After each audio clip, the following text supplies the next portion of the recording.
Teacher Angel here. So, we are here to launch and review one of the sabi nila is promising the best mid-range smartphone for this year, which is what you call the Xiaomi Redmi. I'm not means a techie blogger, so if you want to have more details about the techie side of this smartphone, you can actually read my full review at astig.ph.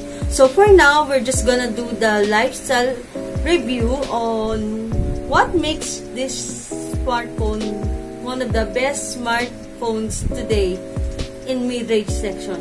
So I'm not the one who's saying this because so far the way I see the sales sa Lazada during their launch, talagang mabilis siyang mas-sold out eh.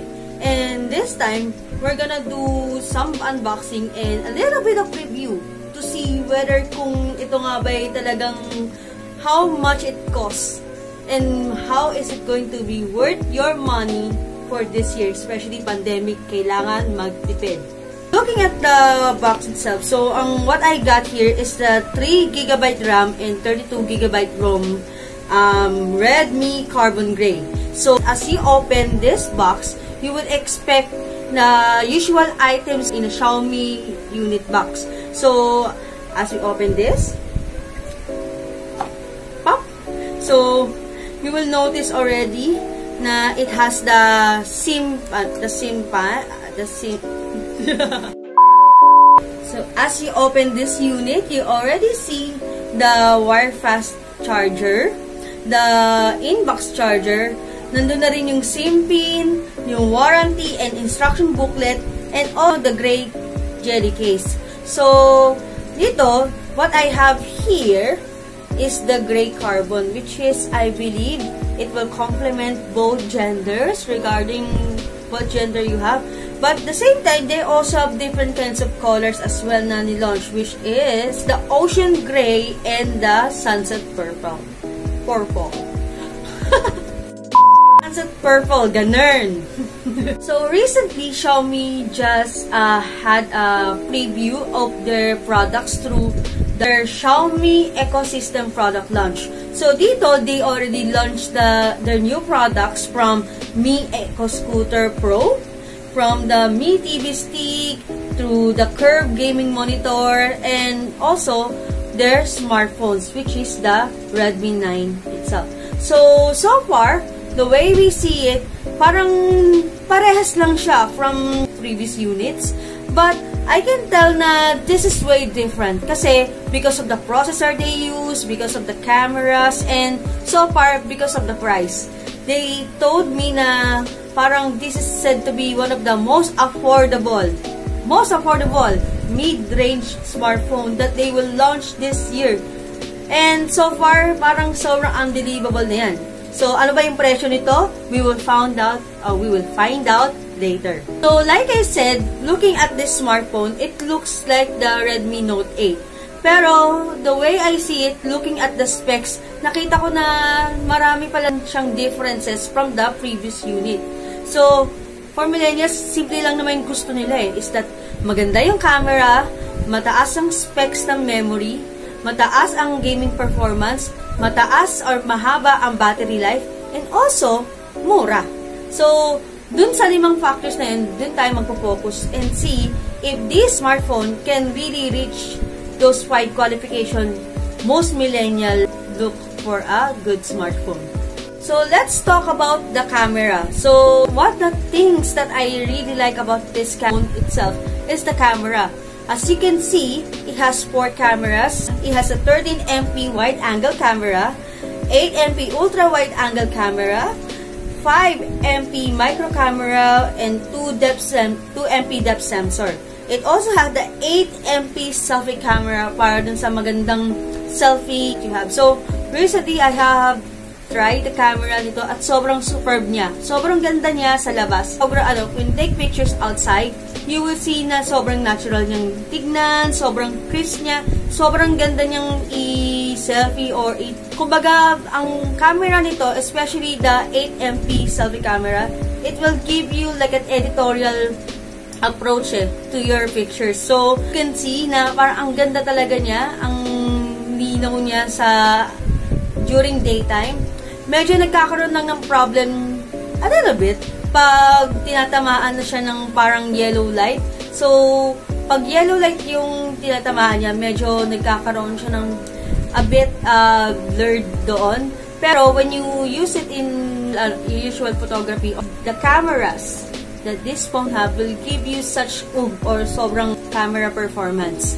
So far, the way I see my pictures, ang ganda niya talagang tignan. So, in terms of videos naman, makikita mo na talagang stabilize siya, na hindi siya nagkakaroon ng mga frequent shocks.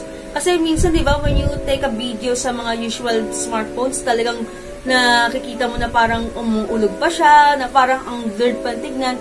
This phone, talagang nagbibigay siya ng sharpness, ng stability, in terms of how you post or how you take videos. So, yung pinakamagandang feature nito is yung palm shutter. Is that when you use the palm shutter during selfie, you don't need someone to take photos with you. All you need is a tripod. Tapos, talagang itatapat mo na yung camera, yung palm mo sa harap ng camera, and bam!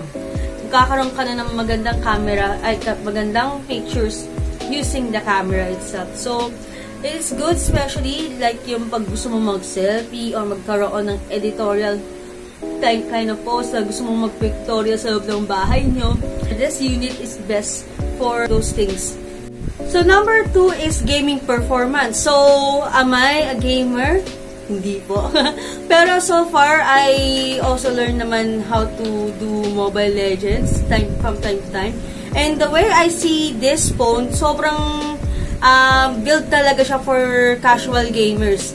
Because of the MediaTek Helio G80 processor and Cortex A75 to Cortex A55, doon mo makikita kung gaano siya ka-stabilize, kung gaano siya ka-smooth when it comes to gaming. And yes, alam naman natin lahat na when you play certain kinds of games, isa sa mga ayaw mong mangyari is yung naglalag yung cellphone. And with this phone, sobrang maganda siyang panlaro for Mobile Legends, kung Call of Duty yung gusto mong laruin. May mga certain apps din na for gamers na talagang kaya niya in terms of performance and in terms of stability. Na hindi siya ganun basta-basta naglalag. And what I like about this is that meron siyang dual SIM para sa dalawang SIM card, and also allocated slot for micro SD, which is expandable to 512 gigabytes. Ang galing, no? Kasi so far, ito yung gusto natin mga millennials, is that hindi lang tayo basta-basta nagre-rely lang sa internal memory ng phone natin. We have to make sure that we have enough space for our photos, for our videos, especially sa game natin. Number 3 is the display. So as you can see, this phone is very different from the other units kasi more than just the HD capacity nito, it has the FHD, which is the higher version of HD when you watch videos. So, dito, you can watch Netflix and YouTube in HD definition. And maganda dito is nagkakaroon ka ng glimpse of talagang sobrang magandang image when you watch videos. Itong screen nito, it also have the 1080p high resolution with 6.53 HD and drop-top display, which can give you that crisp approach when it comes to watching videos, like I said. Other than those things, it also has the flash-proof matte plastic. So, the materials behind this phone is plastics. Pero, ang ganda dito is less lang yung smudge niya when you touch it. So, advice pa rin that you use the jelly case para mas maprotektahan yung phone. Putting the flash-proof design. So, you can use that habang naghuhugas ka ng pinggan or habang nanonood ka ng videos na naniligo. So, you can use this phone na talagang splash-proof siya. Pero huwag niyo siyang gamitin underwater, ha? So, number 4 is battery life. So far, si Xiaomi lang yung mid-range phone na nag-launch na may mataas na battery performance or battery capacity. Yung battery niya is 5080 mAh high-capacity battery performance. Na, however, meron din similarly when it comes to the fast charge, which is 18 watts fast charge siya. So, ang maganda sa ganitong klaseng phone is that you can use it for 1.5 days without charging. Regardless kung ano yung mga applications na gagamitin mo, how long ka Mobile Legends or watch videos, talagang long-lasting yung battery niya. Sobrang nagtatagal siya compared to other smartphones out there. So, ang maganda dito is that yung battery niya, when you use it, hindi siya masyado nag-iinit. Hindi rin siya yung parang nakakapaso na naglalag kagad. And that's the beauty of Xiaomi Redmi products, is that nag-i-improve talaga yung mga battery nila as they launch different kinds of units. Talagang makikita mo talaga na hindi sila basta-basta nagko-compromise lang when it comes to quality. And number 5 is the price. So far, with this kind of smartphone, what do you think is the price of it? Kasi sa smartphone na ganito, talagang makikita mo na parang it's already suited for 10,000 pesos eh. But no, they launched this smartphone. The price is 6,990 pesos. Yay! Ang galing, no? Sa 6,000 plus na smartphone, makakuha ka ng 5 types of camera, makakuha ka ng high capacity battery life, makakuha ka na rin ng FHD na display, and also magkakaroon ka rin ng talagang mabilis na gaming performance na hindi ka magsisisi. Hindi maglalag yung mga games mo, hindi ka magkakaroon ng problema sa data mo or sa memory capacity mo kasi it's expanded to 512 na. So, ano pang hinihintay mo? So, ano pang hinahanap mo? Diba? So far, this Redmi 9 is indeed an entry-level champion in terms of for gaming, in camera, and in terms of its price. So, maganda na siyang pang-gift para sa mga anak nyo, especially this school year. Kailangan na nila ng bagong unit para sa kanilang online learning. And this is also good for the aspirant vloggers na gusto magkaroon ng magandang pictures, magandang videos para sa mga YouTube channels nila. So, this phone is available at 3GB and 32GB for 6,990. And meron din silang 4GB and 64GB for 7,490. So, like I said, it's available for carbon gray, ocean green, and sunset purple. Maganda siya for everyone to avail. Especially this kind of pandemic, you really need a good smartphone to entertain you, to help you with your online learning, with your online schooling, and also with your online business, whatever it is. Xiaomi Redmi is for you.